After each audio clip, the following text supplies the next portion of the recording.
हाँ तो नमस्कार दोस्तों, आपका पुनः study with Sunil Kumar YouTube channel में स्वागत है। तो हम आपके लिए लेकर आए हैं आज काफ़ी महत्वपूर्ण चैप्टर जो है आपका गौतम बुद्ध बौद्ध धर्म। पहले जो है हम कल इसका अध्ययन किए थे, जैन धर्म के बारे में हम लोग चर्चा किए थे। तो अब जैसा कि जानते हैं कि हम लोग संक्षिप्त इतिहास एनसीईआरटी की जो है क्लास 6 to 12 की जो महेश कुमार बर्नवाल की लिखित पुस्तक है उसका हम लोग अध्ययन किए हैं। तो आज हम लोग गौतम बुद्ध से संबंधित बौद्ध धर्म के बारे में चर्चा करेंगे। ये चैप्टर काफ़ी इंटरेस्टिंग है, आप काफ़ी लास्ट तक इसको ज़रूर देखिएगा। और हाँ, अभी तक यदि आप मेरे टेलीग्राम चैनल में नहीं जुड़े हैं तो मैं उसका लिंक डिस्क्रिप्शन में दे दिया हूँ, वहाँ से आप जाकर जुड़ सकते हैं। वहाँ पर आपको PDF अवेलेबल है, इसका PDF भी आपको वहाँ मिल जाएगा।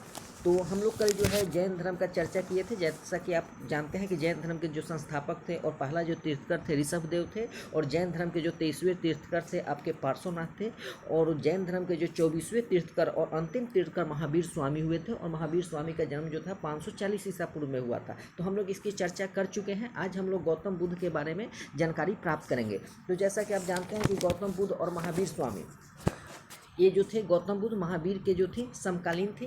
और गौतम बुद्ध के बचपन का जो नाम था सिद्धार्थ था। काफ़ी इंपॉर्टेंट प्रश्न है, गौतम बुद्ध के बचपन का जो नाम था आपका सिद्धार्थ था। और एक बात यहाँ जो आपको ध्यान देने वाली बात है, काफ़ी इम्पोर्टेंट बात है कि महावीर स्वामी के पिता का नाम, देखिए याद करने का कुछ आपके पास टॉपिक होना चाहिए। तो महावीर स्वामी के पिता का नाम जो था सिद्धार्थ था, और यहाँ जो है गौतम बुद्ध के पिता का नाम जो है सिद्धार्थ आता है। और गौतम बुद्ध का जन्म जो है 563 ईसा पूर्व में हुआ था, जबकि महावीर स्वामी का जो जन्म हुआ था 540 ईसा पूर्व में हुआ था। और ये गौतम बुद्ध जो थे शाक्य नामक क्षत्रिय कुल में कपिल वस्तु के निकट नेपाल के तराई क्षेत्र में स्थित लुम्बिनी में इनका जन्म हुआ था। तो इससे स्पष्ट है कि गौतम बुद्ध का जो जन्म हुआ 563 ईसा पूर्व में शाक्य नामक क्षत्रिय कुल में कपिल वस्तु के निकट जो है नेपाल के जो तराई क्षेत्र है। यहाँ एक आपको तराई का चर्चा आ रहा है, तो मैं आपको थोड़ा क्लियर कर देता हूँ कि तराई क्षेत्र क्या है। ये आप ऐसा भूगोल ज्योग्राफी पढ़े होंगे तो आप इसका अध्ययन किए होंगे। तराई क्षेत्र जो होता है भारत, नेपाल और भूटान में स्थित हिमालय के आधार के दक्षिण में स्थित क्षेत्र को जो है तराई क्षेत्र कहा जाता है। तराई क्षेत्र जो है आपका पश्चिम में जमुना नदी से लेकर पूर्व में ब्रह्मपुत्र नदी तक फैला हुआ है। और तराई क्षेत्र की जो भूमि होती है काफ़ी नम होती है और इस क्षेत्र में घास के मैदान एवं वन होते हैं।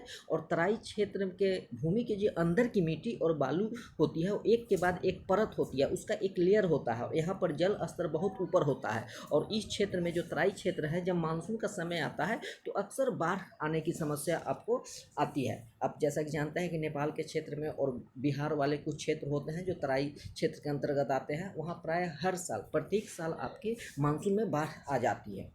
अब बात आती है कि गौतम के पिता सुदोधन कपिल वस्तु के निर्वाचित राजा और गणतांत्रिक शाक्यों के प्रधान थे।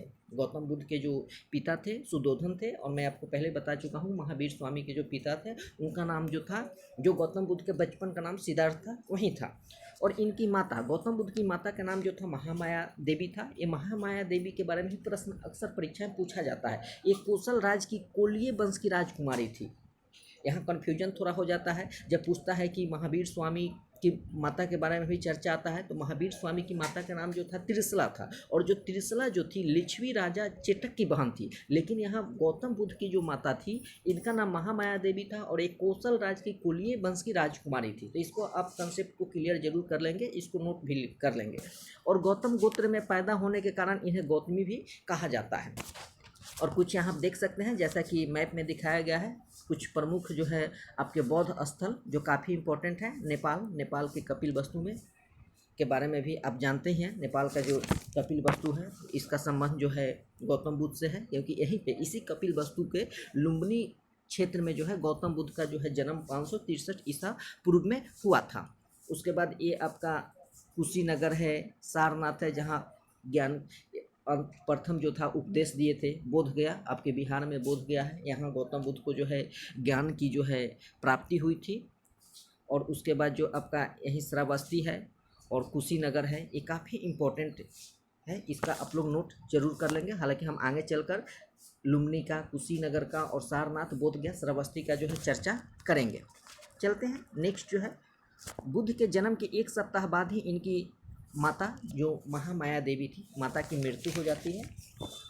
और इसलिए जो है इनका लालन पोषण इनका लालन पोषण जो है इनकी मौसी जो है उनका नाम जो है महाप्रजापति गौतमी ने किया था। देखिए काफ़ी इंपॉर्टेंट चीज़ है, काफ़ी बार परीक्षा में जो है यह प्रश्न पूछा जाता है कि गौतम बुद्ध का जो है माता की मृत्यु कब होती है। तो गौतम बुद्ध की माता की मृत्यु उनके जन्म के 1 सप्ताह बाद ही हो जाती है और इसके बाद उनका पालन पोषण जो है इनकी मौसी महाप्रजापति गौतमी द्वारा किया जाता है। अब है कि गौतम बुद्ध की 16 वर्ष की आयु में शाक्य कुल की कन्या जसोदरा से विवाह हो जाता है। जब गौतम वर्ष 16 वर्ष की अवस्था में उनका एज जब होता है तो उनका उसी समय शादी कर दिया जाता है और उनकी शादी जो होती है जसोदरा से होती है और उनसे एक पुत्र की भी प्राप्ति होती है। उस पुत्र का जो नाम है राहुल है। काफ़ी बार यह प्रश्न परीक्षा में पूछा जाता है कि गौतम बुद्ध के पुत्र का नाम क्या है। तो गौतम बुद्ध के पुत्र का जो नाम है आपका राहुल है।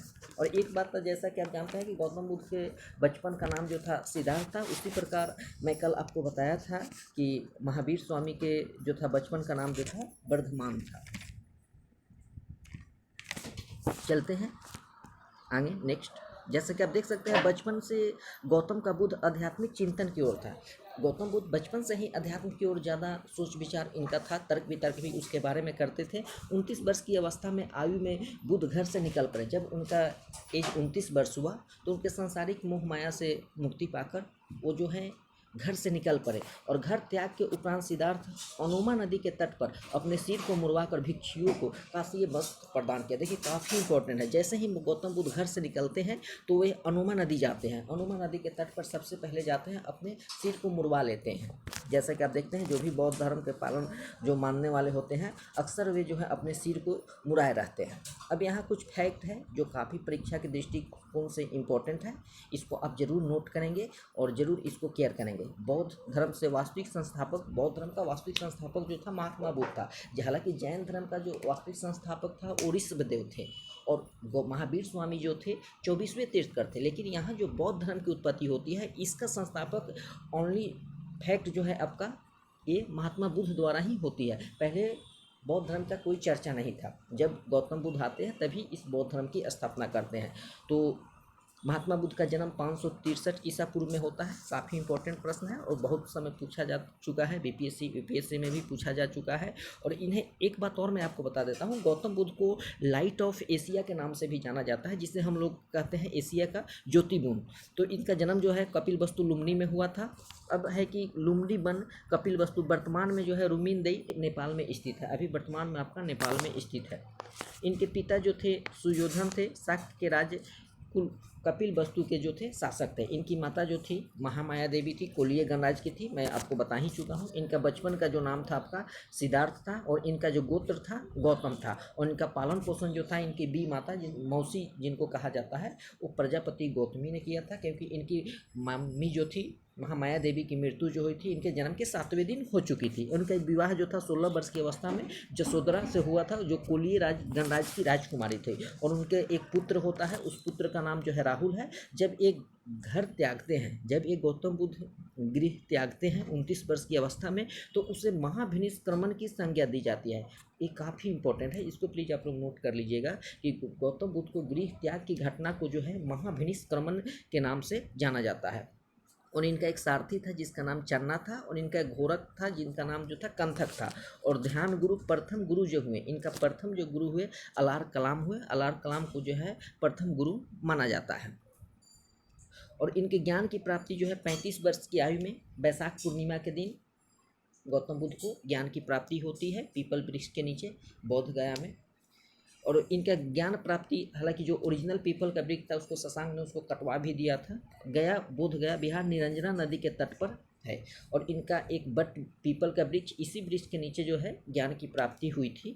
और प्रथम उपदेश जो इन्होंने दिया था सारनाथ में दिया था। ये भी काफ़ी बार प्रश्न जो है पूछा जाता है कि गौतम बुद्ध ने अपना प्रथम उपदेश कहाँ दिए थे, तो ऋषि पतन जिसको आज सारनाथ के नाम से जाना जाता है। उसके बाद स्थान वाली 5 ब्राह्मण को दी घटना जो है इसको धर्म चक्र परिवर्तन कहते हैं। देखिए यहाँ एक प्रश्न आपके सामने काफ़ी इंपॉर्टेंट आ रहा है कि जब गौतम बुद्ध को ज्ञान की प्राप्ति हुई तो जो प्रथम अपना उपदेश दिए थे सारनाथ में दिए थे। और उस घटना को जो है धर्म चक्र परिवर्तन के नाम से जाना जाता है।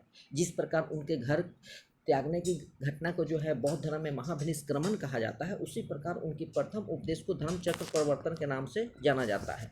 अब बताती है कि धर्म प्रचार का स्थल उसाके, काशी, मगध, अंग, मल, वज्जी और कौशल राज्य में उन्होंने अपना धर्म प्रचार किया। और जीवन के अंत जो हुआ उनका 483 ईसा पूर्व में 80 वर्ष की आयु में वैशाख पूर्णिमा स्थल कुशीनगर, ये कुशीनगर आपका उत्तर प्रदेश में देवरिया में पड़ता है, और कसिया गांव में महापरिनिर्वाण उनकी मृत्यु हो जाती है। अब आता है कि बुद्ध के जीवन की कुछ महत्वपूर्ण घटनाएं जो काफ़ी इंपॉर्टेंट है, जिसको मैं आपको मैथ में भी बताया था कि बुद्ध का जन्म जो होता है लुम्बिनी में होता है, प्रथम प्रवचन जो देते हैं वो सारनाथ में देते हैं, और ज्ञान की प्राप्ति जो है बोधगया में होता है, और इनका निर्वाण जो होता है आपका कुशीनगर में हो जाता है। तो काफ़ी इंपॉर्टेंट है, प्लीज़ आप इसको जरूर नोट कर लेंगे। अब चलते हैं बुद्ध के जीवन के कुछ घटनाएं और उसका प्रतीक। बुद्ध के जीवन में कुछ ऐसी ऐसी घटनाएं हुई, उसका कुछ प्रतीक दिया गया है। जैसे गर्भ में प्रतीक जो है हाथी, गौतम बुद्ध का जब जन्म हुआ उसका जो प्रतीक है कमल को माना जाता है, जब यौवन हुआ उसका प्रतीक जो है सांप को माना जाता है, और गृह त्याग की घटना जो है महाभिनिष्क्रमण जो घोड़ा माना जाता है, और ज्ञान की प्राप्ति जो है बोधि वृक्ष पीपल पेड़ के नीचे होता है, और उनकी समृद्धि को शेर के समान माना जाता है, और प्रथम प्रवचन धर्म चक्र प्रवर्तन जो है चक्र, और निर्वाण जो है पदचिन्ह, और उसकी मृत्यु जो है महापरिनिर्वाण। चलते हैं नेक्स्ट। 7 वर्षों तक भटकने रहने तथा 6 वर्ष की कठोर तपस्या के बाद गौतम बुद्ध सर्वप्रथम वैशाली के समीप अलार कलाम में सांख्य दर्शन एवं आचार्य नामक सन्यासी के आश्रम में आए, और इसके उपरांत वे उरुवेला बोध गया के प्रस्थान किए, जहां उन्हें कैंडीन और 5 साधक मिलते हैं। देखिए यहाँ भी काफ़ी इंपॉर्टेंट है, ये जब घर से निकले तो 7 वर्ष पहले भटकते हैं, उसके बाद 6 वर्ष की कठोर तपस्या के बाद उन्हें ज्ञान की प्राप्ति होती है।